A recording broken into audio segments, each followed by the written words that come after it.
Video. Mi nombre es Lian Joseph Paredes Poveda. Actualmente estoy en octavo semestre de Derecho. Estudio en la Fundación Universitaria de San Gil y San Gil, aquí en el municipio de San Gil, Santander. La razón por la cual estoy llevando a cabo este video es por el tema tan preocupante que ha surgido en los últimos días y en los últimos años, desde el 2012, desde finales del 2012, acerca del proceso de paz. Pienso que infortunadamente las cosas no han sido suficientemente claras, no ha habido la transparencia necesaria para que las personas conozcan de qué es lo que se está dialogando en estos momentos. Bueno, lo que se dialogó, porque ya los diálogos se cerraron la semana pasada. El diálogo que se llevó entre el gobierno colombiano y las Fuerzas Armadas Revolucionarias de Colombia, también conocidas como las FARC, durante estos casi 4 años de diálogos en Cuba. Me preocupan muchas cosas, y es que, en primer lugar, hay muchísima falta de información, ¿sí? Si bien es cierto que ya se publicaron los acuerdos, los cuales constan de 297 folios, casi 300 páginas, hay que tener en cuenta que, en primer lugar, es un texto científico, es decir, que para poder entenderlo por completo es necesario que las personas conozcan un poquito de derecho o un poquito de algún otro tipo de ciencia impura. Es un texto realmente complejo, y no todo el mundo puede entenderlo, no todo el mundo tiene esa facilidad de interpretar, bueno, este punto dice esto y esto y esto y esto. Pero entonces, por el simple hecho de que el texto sea extenso, de que el documento que quedó estipulado es tan extenso, no es una excusa para que nosotros no busquemos los medios para conocerlos.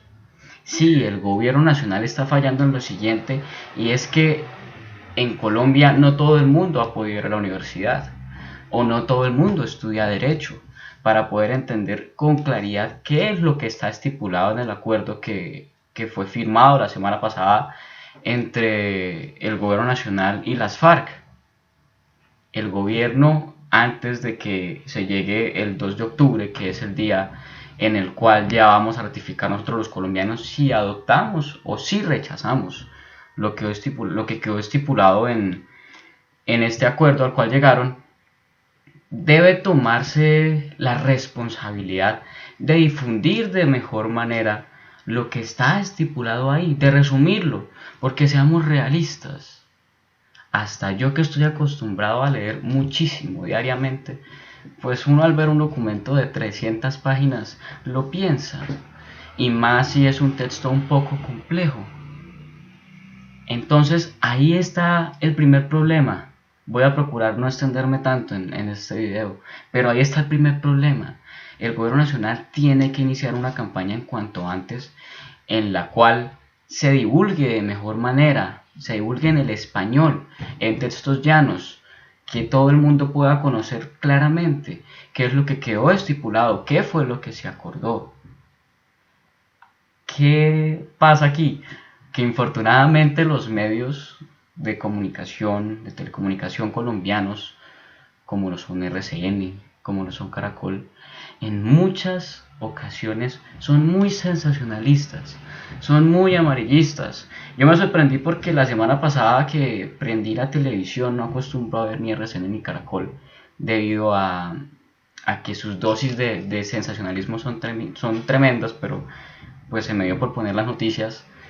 Justamente cuando ya se iba a firmar el acuerdo en La Habana, RCN estaba dándole palo a lo que se estaba haciendo, y estaban hablando de la captura del exministro Andrés Felipe Arias, y pasaban a varios miembros del Centro Democrático, a varios senadores del Centro Democrático, comentando que sí, que cómo es posible que aquí al honorable exministro lo vamos a mandar a la cárcel, pero entonces si hay impunidad. Hombre, no hay que mezclar las cosas. No se puede mezclar las controversias de un funcionario público que, aprovechándose de sus funciones, desvió recursos para lo que no tenía que invertirle, y nos vamos a meter, nos vamos a mezclar. Bueno, se procede a mezclar esta situación de Andrés Felipe Arias con el proceso de paz. De la misma manera en que muchas personas decían que entonces que por lo del paro camionero entonces le iban a votar al no al plebiscito. Hombre, esta es una decisión trascendental. Miren, yo quiero comentarles lo siguiente, sin querer extenderme tanto. Las FARC surgieron por lo mismo que muchas personas le van a decir que no al plebiscito, que no se puede dialogar con esas personas, que son terroristas, que hicieron esto y lo otro. ¿A qué me refiero? A lo siguiente. Si nosotros nos vamos a los años 40, a mediados del siglo XX, podemos ver que hubo un surgimiento de, bueno, un auge de dos partidos políticos colombianos, los tradicionales, que son el Partido Conservador y que son el Partido Liberal, y que debido a eso empezó a haber un choque de poderes. Hubo un momento en el que un señor empezó a tener un gran apogeo, el cual se llamó Jorge Eliezer Gaitán, que inclusive está en los billetes de 1.000 pesos colombianos para quien no sepa quién fue el señor Jorge Eliezer Gaitán. Y hombre, pues infortunadamente este señor fue asesinado a manos del señor Juan Roa Sierra. No puedo decirles, no puedo asegurar si Juan Roa Sierra habrá tenido algún tipo de nexo con el gobierno de esa época. ¿Y por qué mataron a Jorge Eliezer Gaitán? Hombre, pues porque tenía muchísimas posibilidades de convertirse en el próximo presidente de Colombia. Y quizás las cosas serían mejor donde él hubiese llegado a la presidencia, no lo sé. Quizás serían mejor. ¿Qué pasó? Después de que dieron de baja a Jorge Eliezer Gaitán, se presentó esto del Bogotazo o del Gaitanazo, en el cual lincharon a Juan Roa Sierra y en el cual en Bogotá se formó, como decimos coloquialmente acá en Colombia, un despelote tremendo debido a la muerte del señor Jorge Eliezer Gaitán. Y el gobierno continuó con su opresión y empezaron a darle más duro a los liberales, a los campesinos, y llegó un momento en el que los campesinos decidieron no seguir con las manos atadas y prefirieron coger las armas. ¿Por qué? Porque no existió diálogo. Empezó acá en Colombia a haber un fuerte movimiento comunista en el cual este tipo de sistema político y social y económico empezó a tener auge, y los señores de las FARC venían siendo influenciados por esas fuentes comunistas. ¿Y qué hizo el gobierno? No dijo en ningún momento, no, venga, vamos a dialogar. No. Sucedió lo que sucedió en Marquetalia para dar de baja al señor Manuel Marulanda, alias Tiro Fijo, quien ya falleció hace un par de años. Y el gobierno tuvo ese error de combatir ese surgimiento de ideologías con la fuerza. Y las FARC poco a poco empezaron a ganar más y más personas. Ojo, no estoy en ningún momento defendiendo a las FARC, pero quiero dejar por sentado que las Fuerzas Armadas Revolucionarias de Colombia surgieron por culpa de la opresión del gobierno de mediados del siglo pasado. Las FARC quizá al principio tenían una ideología buena que buscaba favorecer al pueblo. Sí.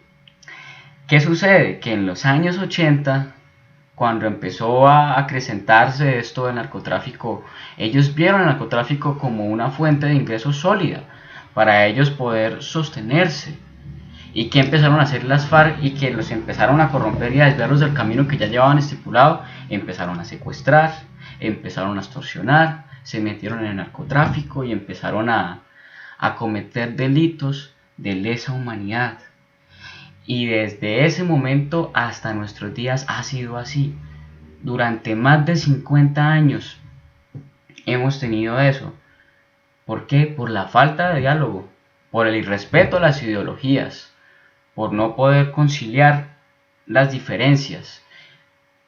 Más adelante pues sucedió la muerte de Pizarro, misteriosamente. Mataron también a Jaime Garzón, y así han matado y han asesinado a muchísimos políticos. Las FARC y el gobierno nacional también lo ha hecho por sus intereses. ¿A qué quiero llegar con todo esto? En el 2012 se presentó la posibilidad de que finalmente nos sentáramos a dialogar con los señores que pertenecen a las FARC. Y desde ahí ha habido un revuelo y el país se ha dividido terriblemente porque no saben si votar por el sí o votar por el no en las próximas elecciones. Yo quiero comentarles lo siguiente: cuando el señor Álvaro Uribe Vélez llegó a la presidencia de Colombia en el año 2002, él implementó un plan de seguridad democrática, el cual consistió en invertirle más a la guerra, en dar de baja a importantes cabecillas de las FARC, como lo fue en el caso de Raúl Reyes, que inclusive se metieron a otro país sin autorización de Ecuador para poder dar de baja a ese cabecilla. Y durante 8 años el presidente Uribe intentó acabar con las FARC. ¿A punta de qué? A punta de bala. Y vulnerando el derecho internacional humanitario, y vulnerando derechos humanos, y cometiendo falsos positivos.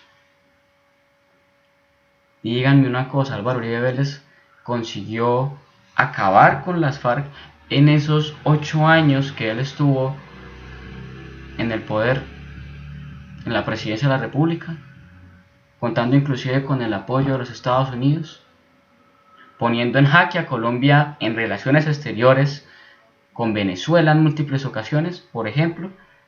No lo hizo. Y si el presidente que más le ha invertido a la guerra, si el presidente que tuvo un mayor combate activo en contra de las FARC durante esos 8 años, no pudo acabarlo, ¿quién lo va a poder acabar? La guerra no se va a acabar con más guerra. La guerra no se va a acabar si seguimos utilizando estos medios que se han venido utilizando durante esos 50 años, en donde lo único que nos ha dejado ha sido muerte, ha sido injusticia. Entonces yo quiero comentar lo siguiente. Quizá no muchas personas vean este video, y voy a procurar no hablar en términos jurídicos porque mi idea es que todos los que estén escuchándome en este momento entiendan cuál es mi mensaje. No obstante, voy a tomar un ejemplo del derecho para poder hacerme entender mejor. Y es lo siguiente: a nosotros los estudiantes de derecho y a los abogados les han enseñado ya que antes de uno irse a un proceso ordinario, en algunos casos, uno tiene que agotar un requisito o una etapa llamada conciliación. Por ejemplo, cuando una pareja de novios o de esposos tienen un hijo y el hombre decide irse de la casa y le deja al menor de edad a esa señora, en muchas ocasiones se presenta esta discusión de los alimentos. Cuando la señora está buscando que ese señor le dé los alimentos para el sustento del niño, para su educación, para su salud, para su recreación, etc., acude a diferentes medios. Puede acudir, por ejemplo, a la comisaría de familia, o puede acercarse al consultorio jurídico y solicitar que se lleve a cabo una conciliación. Listo, entonces cuando se lleva a cabo esa conciliación, llega el papá del niño, llega la mamá del niño y le dice: bueno, señor, la señora está pidiendo 200.000 pesos para la manutención del niño. El señor le dice: no, venga, yo le puedo dar solamente 150. La señora dice: bueno, listo, deme 150.000 pesos, conciliamos. Ambas partes dieron, ¿sí? Tanto el señor como la señora cedieron en algo. Traslademos ese ejemplo a lo que está ocurriendo hoy en día en La Habana. Muchas personas están diciendo: no, es que las FARC no están dando nada y se les está entregando el país, y que todo le estamos dando en bandeja de plata a los miembros de las FARC. No es así. Las FARC también han dado. ¿No me creen? En primer lugar, dejaron las armas. Y hay una persona, una organización, una entidad intermediaria para asegurar que sí se están dejando las armas, y esa entidad es nada más y nada menos que la Organización de las Naciones Unidas. Las FARC también están dando. Entonces tenemos que dar por parte y parte. Así como el gobierno nacional durante un periodo les va a dar unos subsidios con la finalidad no de mantenerlos, sino de reintegrarlos socialmente para que se puedan desempeñar o para que puedan adquirir un trabajo o para que se puedan adaptar a las condiciones de vida digamos, de las grandes ciudades. Pasar del campo a la ciudad es algo complejo.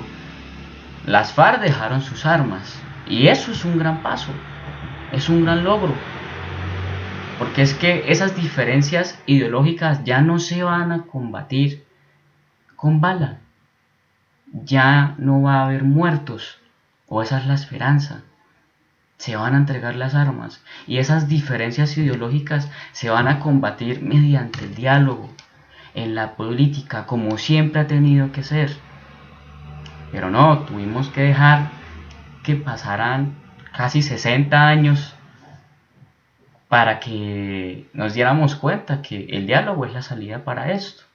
Y aún así hay muchas personas que no lo han entendido. Yo quiero comentarles lo siguiente. Lo que esté estipulado en el proceso de paz, en los acuerdos de La Habana, no son la meta, como lo he escuchado en algunos videos. Esa no es la meta. Ese es un paso, y es un gran paso. La paz se construye no de un día para otro, y no es responsabilidad solamente del gobierno nacional que haya paz, es responsabilidad de todos. Si nosotros mismos seguimos resentidos que porque las FARC hicieron esto y lo otro, pues no vamos a avanzar. Yo les tengo una pregunta. Entonces les voy a decir lo siguiente. Efectivamente, las FARC han cometido delitos de lesa humanidad. Las FARC han secuestrado. Las FARC han asesinado. Las FARC han cometido masacres. Las FARC han matado soldados, han matado a policías, han matado civiles, y etcétera, y etcétera, y etcétera. Pero en este momento, dígame usted qué prefiere. Que las FARC reconozcan que han cometido esos delitos y que los sigan cometiendo indefinidamente, o que los reconozcan y ya no los cometan más. Empezando por ahí. Lo que se está adoptando en Colombia es algo llamado justicia transicional. No tengo ningún guión en este momento, estoy hablando como lo que pienso en este momento. Y la justicia transicional consiste en adoptar políticas, en adoptar planes, por así decirlo, en los cuales vamos a pasar de un estado de guerra hacia la paz, teóricamente. Es decir, que tenemos que comernos muchos sapos, como se diría por ahí coloquialmente. Ningún acuerdo es perfecto, como lo decía Roy Barreras hace unos días. Ningún acuerdo es perfecto, ninguna ley es perfecta. Y uno perfecciona la ley en primer lugar como ciudadano, porque es que es trabajo de todos. Tenemos que quitarnos esa venda de tanto rencor en contra de las personas que pertenecieron a las FARC. Y hay que pensar también en las víctimas. Hay que reparar a las víctimas. No se puede quedar solamente en que vamos a resocializar a los desmovilizados. No, a las víctimas hay que repararlas. Y las FARC en cierta parte también han sido víctimas. Me explico. Si ustedes han escuchado en múltiples ocasiones se ha mencionado que las FARC también han cometido ese delito de inducir, de reclutar a niños menores de edad, a niños de 12, 13, 14, 15 años en sus filas, en contra de sus voluntades. No lo quieren hacer, pero ¿qué pasa si ese niño o si esa niña no quiere integrar las filas de las FARC? Lo asesinan, o asesinan a su familia. ¿Qué pueden hacer? Muchas veces esas operaciones que lleva a cabo el Ejército Nacional, cuando va de baja a un determinado cabecilla de las FARC, también se lleva a una que otro niño que pertenece a las FARC en contra de su voluntad, a una que otra persona que forma parte de las FARC en contra de su voluntad. Y así sean guerrilleros, así sean soldados, son seres humanos. Y los seres humanos tienen derechos humanos. Tenemos dignidad humana. Anualmente se le está invirtiendo a la guerra muchísimo, mucho dinero. Aquí abajo dejaré un informe que encontré del 2014 de la revista Semana, en el cual se dice cuánto se le invierte anualmente a la guerra. Pongámonos a pensar, si se deja de invertir ese rubro a la guerra, cuánto se le puede invertir a la salud, a la educación, a la infraestructura, etcétera, etcétera, etcétera. Ahí ya el gobierno nacional no tendría ninguna excusa para decir que no hay dinero para invertirle a esos sectores que sí son importantes, muy importantes, al trabajo también, por ejemplo. Y muchas personas se quejan que porque el gobierno les va a subsidiar a las FARC. Hombre, nos estamos quejando porque se les va a dar un subsidio para que se reintegren a la vida, para que dejen de delinquir, para que dejen de asesinar.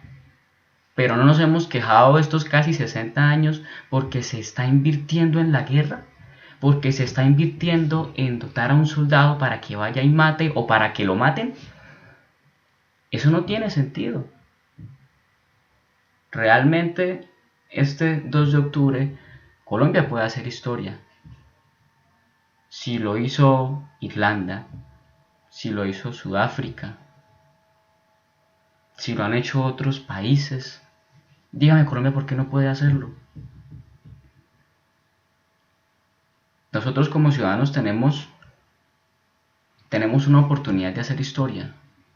Podemos ser la generación de la paz. No digo que porque gane el plebiscito ya se va a conseguir la paz, no, porque es que es un proceso largo, es algo extenso y es tarea de todos. No es solo tarea del gobierno nacional, no es solo tarea del presidente Santos, del vicepresidente Lleras, aunque ha hecho comentarios que han sido controversiales sobre el proceso de paz. No es solamente tarea de nuestros líderes, es tarea de todos. Esto es una democracia. Y si lo que queremos es que efectivamente se cumplan los fines de un Estado social de derecho, hombre, esta es la oportunidad de darle la vuelta a la página y de empezar a construir un mejor país para mis hijos, para sus hijos y para los hijos de sus hijos. Que ellos sepan que las FARC existieron, pero no porque están existiendo, sino porque a final de cuentas, después de más de 50 años de conflicto, se llegó a un acuerdo y fuimos un mejor país. Yo les invito para que tratemos de informarnos un poco más, no confiar solamente en lo que nos entregan los medios de comunicación. Muchas veces hay manipulación en la información. Tener en cuenta eso, piensen las cosas, infórmense un poco. Esta no es una decisión cualquiera, no se puede ser indiferente, no nos puede dar igual votar por el sí o votar por el no, por el simple hecho de que la guerra no está en San Gil, en Bucaramanga, en Bogotá. Esos departamentos que se están viendo afectados más directamente por la guerra nos lo agradecerían. Y lo repito, que gane el plebiscito es solamente un paso. Y la meta es que todos construyamos un mejor país. La meta es que todos ya le demos la vuelta a la página y contribuyamos al crecimiento de Colombia. Entonces, este 2 de octubre tenemos no solo una oportunidad, sino la responsabilidad de saber, o si empezamos de nuevo y hacemos las cosas mejor y aprendemos de nuestros errores, o si nos seguimos dando bala por un término indefinido y que sigan sufriendo familias y que siga sufriendo un país y que siga sufriendo el mundo. Y nada más, solamente quería expresar eso. Mi preocupación es un poco grande, pero hay que tener fe, hay que leer, hay que informarse y tratar de llegar a las personas, en especial a los que no saben ni siquiera por qué votar, porque es una decisión bastante trascendental y que le afecta a todas las personas que integramos este país.